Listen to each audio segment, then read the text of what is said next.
मनुष्य अपने जीवन में उन चीजों को समझे जिनको समझ करके, जिन चीजों को वो समझ करके अपना कल्याण कर पाए। भूलने की आदत तुम्हारी है। जिससे प्रेम करते हो, जिस चीज से प्रेम करते हो, उसको तो भूलते नहीं हो। जिससे प्रेम करते हो तो भुलाए भी नहीं भूलेगी, पर जिससे प्रेम नहीं है कैसे होगा? बैठ के अभ्यास करना। इससे क्या होता है?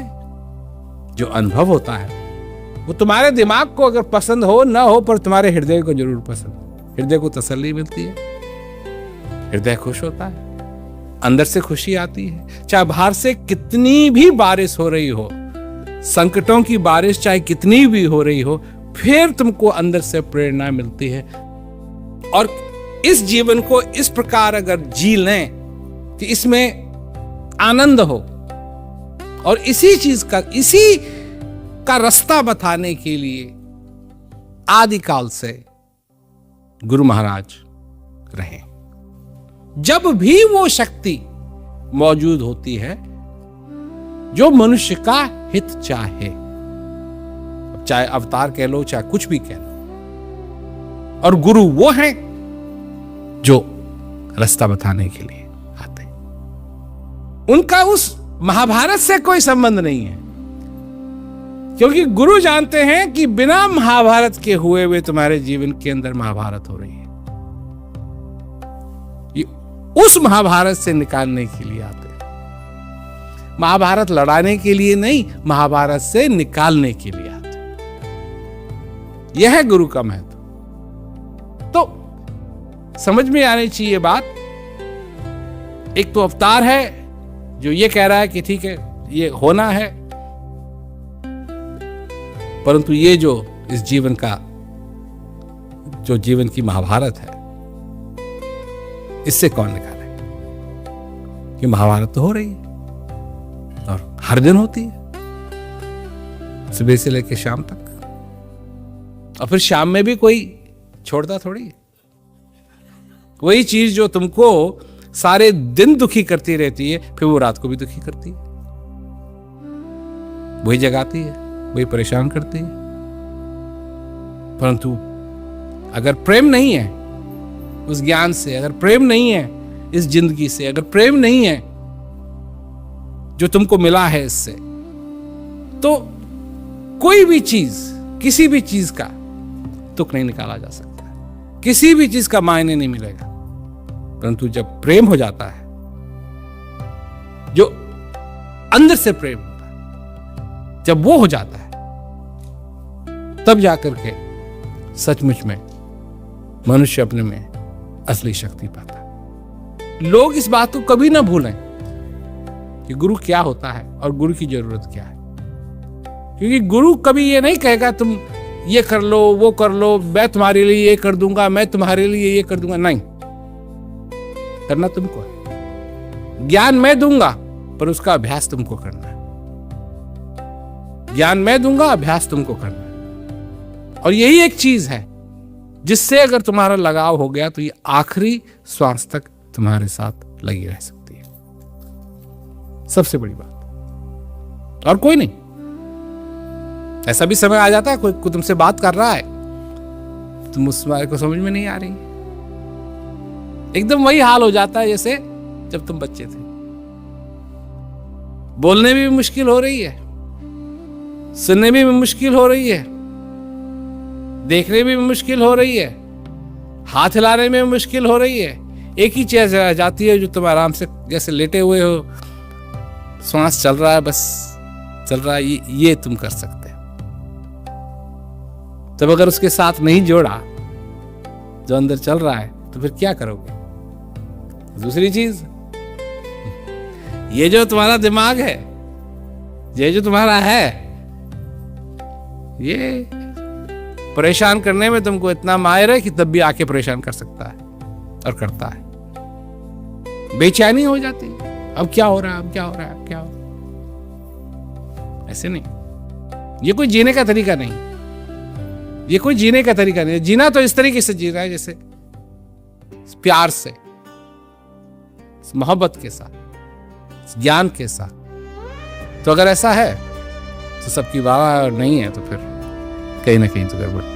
इसीलिए संत महात्माओं ने कहा है कि जो करना है वो देख के करो, समझ के। देखो, तुम चाहे अपने को कितना भी बुद्धिमान समझो, तुम चाहे कितना ही अपने को बुद्धिमान समझो, और मैं ये नहीं कह रहा हूं कि तुम नहीं हो, और चाहे कितना भी तुम बुद्धिमान समझो, ये जितना भी तुम जानते हो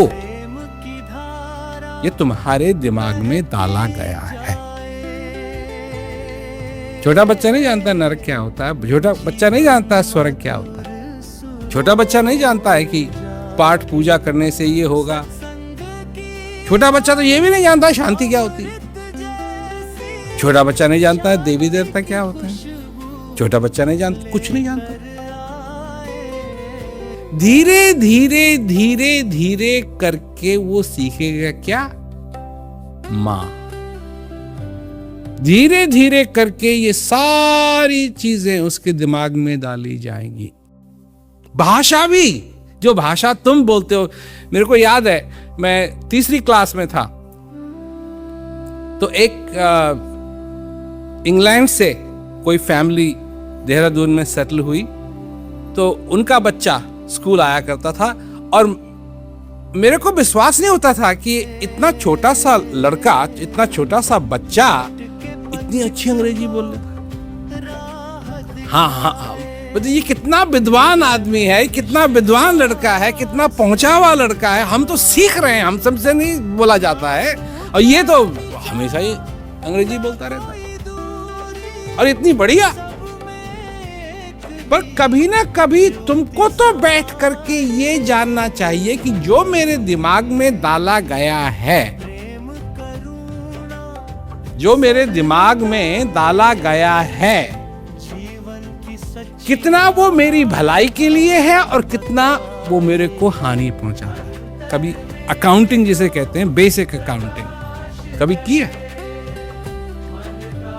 गुरु का महत्व है कि गुरु ऐसे प्रश्न तुम्हारे दिमाग में डालते हैं कि नहीं, जानना चाहिए, अकाउंटिंग होनी चाहिए। क्योंकि एक बात मैं कह रहा हूं कि इस जीवन के संघर्ष में, क्योंकि अब संघर्ष बन गया है, हर दिन कुछ ना कुछ करना है, कुछ ना कुछ करना है, कुछ ना कुछ करना है, कुछ ना कुछ करना है, संघर्ष बन गया है। और लड़ाई की तरह है, किसी दिन हार रहे हैं, किसी दिन थोड़ा सा जीत रहे हैं, फिर हार रहे हैं, जीत रहे हैं, हार रहे हैं, जीत रहे हैं, परेशानी है। तो अगर ये लड़ाई है इस जीवन के अंदर, तो सबसे पहली चीज किस पे जीत होनी चाहिए? क्योंकि जो भी तुम्हारी समस्याएं हैं, तुम उनको जीतना चाहते हो। तो एक तरफ तो तुम हो, एक तरफ तुम्हारी समस्याएं हैं। सबसे पहली जीत किसकी होनी चाहिए? किस पे होनी चाहिए? किसकी होनी चाहिए और किस पे होनी चाहिए? क्योंकि अगर तुमने अपने आप को नहीं जीता है, अगर तुमने अपने आप को नहीं जीता है, तो तुम किसी भी चीज पे जीत नहीं हासिल कर पाओगे। चाहे ऐसा लगे भी कि कर ली है, कर नहीं पाओगे, वो तुम्हारी नहीं है, क्योंकि तुम खुद ही अपने आप को हारे हुए हो। तो सबसे पहली जीत जो हासिल करनी है इस जीवन के अंदर, वो अपने पे करनी, वो अपने पे करनी। विक्ट्री अपने पे होनी चाहिए सबसे पहले।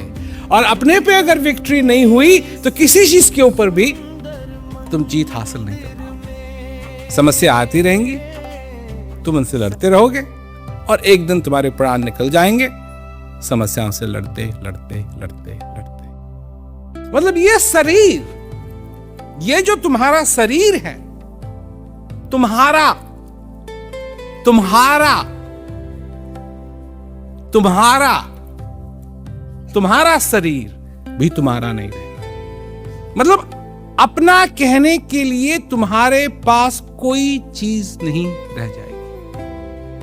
अगर अपने पे जीत नहीं हासिल की, तो ये शरीर जो तुम चाहते हो करना, ये करेगा नहीं।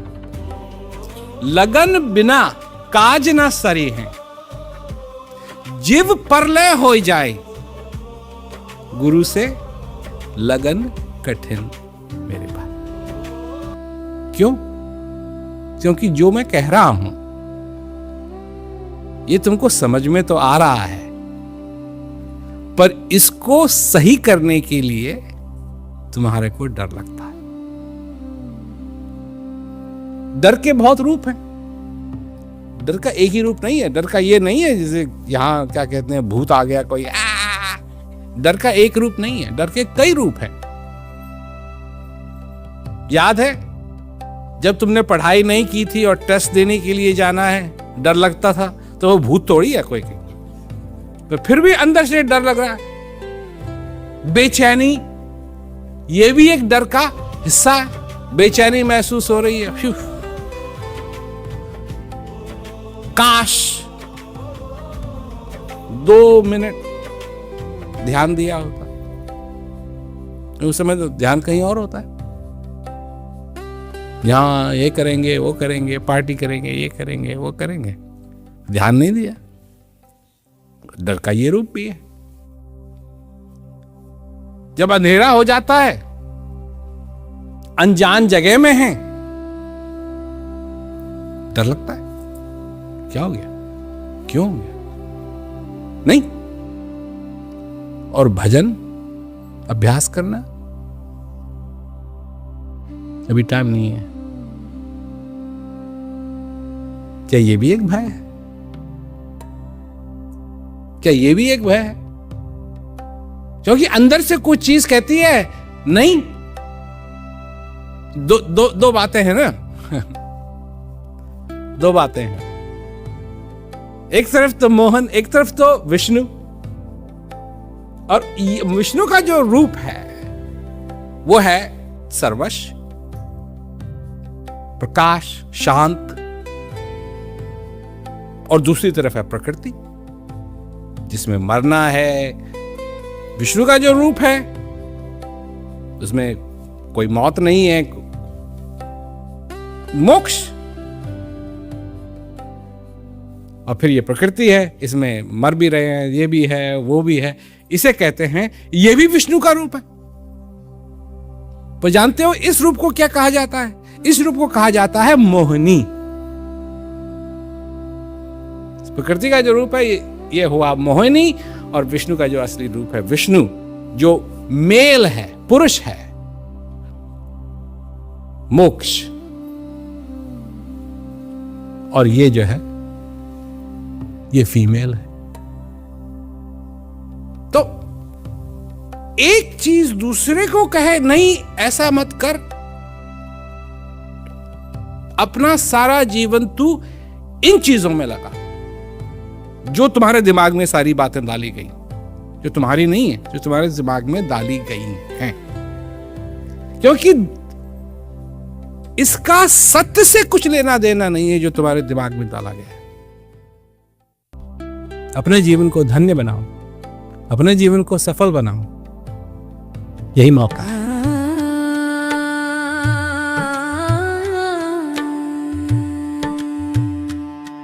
पड़े अविद्या में सोने वालों, खुलेगी आंखें तुम्हारी कब तक, शरण में आने को सतगुरु की करोगे अपनी तैयारी कब तक।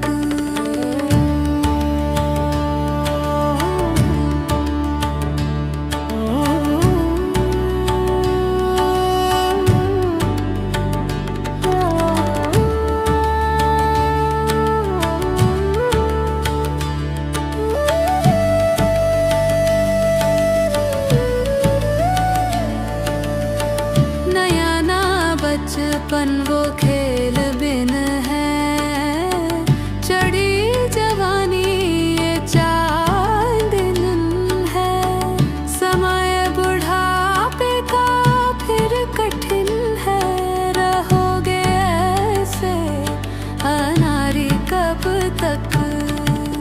अजब अटारी और चित्र सारी मिली मनोहर है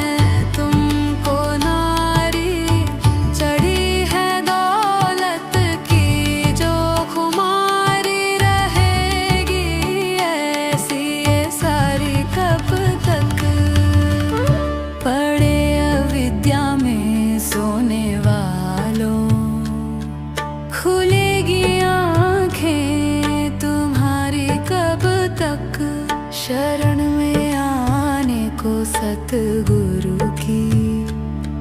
करोगे अपनी तैयारी कब तक?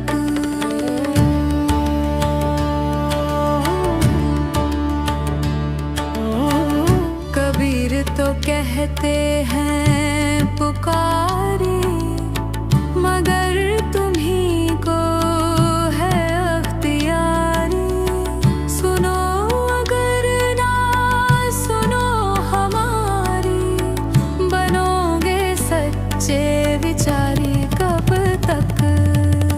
पड़े अविद्या में सोने वालों, खुलेगी आँखें तुम्हारी कब तक?